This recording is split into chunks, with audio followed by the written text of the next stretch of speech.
After less than a month in Eugene, Oregon, five-star 2025 quarterback signee Jaron Keawe-Sagapolutele is entering the transfer portal and is headed out of the state of Oregon. But this might actually be a good sign for the future of the quarterback position for the Ducks. This is That Show Out West.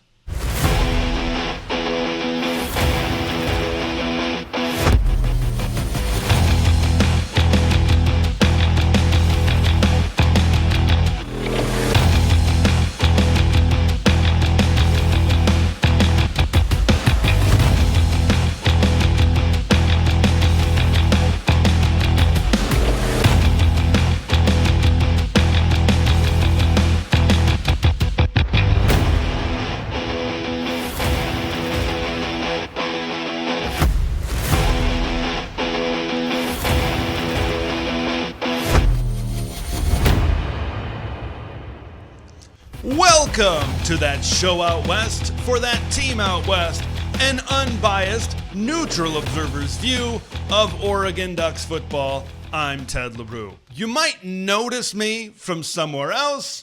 You might notice this background from somewhere else. We'll maybe get some Ducks theme backdrop stuff going on in the near future, and we're going to have some exciting developments here in the near future, but more on that later. Let's get into the news of the day. Oregon signee Jaron Keawe-Sagapolutele, five-star quarterback out of Hawaii, the guy that broke all of Dylan Gabriel's high school passing records in the state of Hawaii, is no longer an Oregon Duck quarterback. Now, the word on the street from multiple sources is that he wanted to come in and to be able to play right away and to be able to start for whichever program he chooses. Now, it made sense, knowing that. It made sense that he was originally committed to Cal. Of course, he was a signing day flip to Oregon.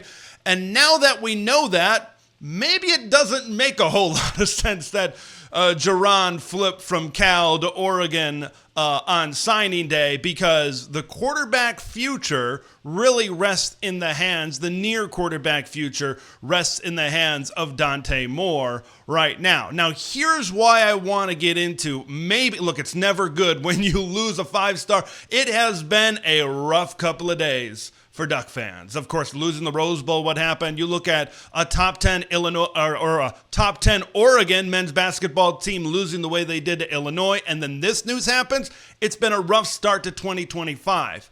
But really, when you start to unpack it a little bit, you can see why maybe there's some optimism surrounding Oregon football despite losing a five-star quarterback. Now, what did we lay out at the beginning? We knew Jaron Keawe-Sagapolutele, wherever he went to school, wanted to come in right away, and he wanted to play right away.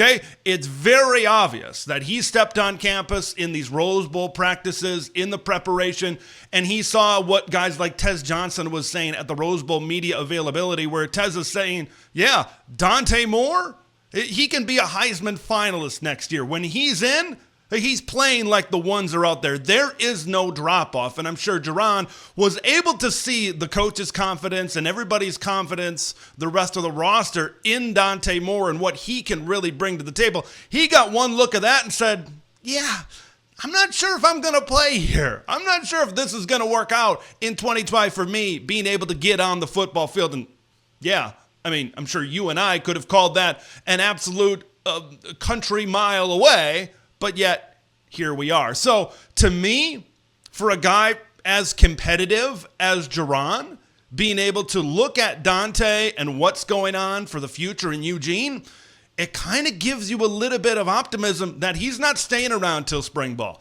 He's not staying around till after spring ball. He's not staying around till fall camp. He sees what's going on with Dante Moore right now in the future of this program, and he's getting out of there not even a month into this thing. So I'm going to choose to take that in an optimistic way, that Dante Moore within the building, within the walls at the Oregon football facility, is the guy now in January. And there is no competition. And there is, and they might say it is a competition, certainly going into spring practice, but maybe within the walls, there's a lot of confidence in Dante Moore.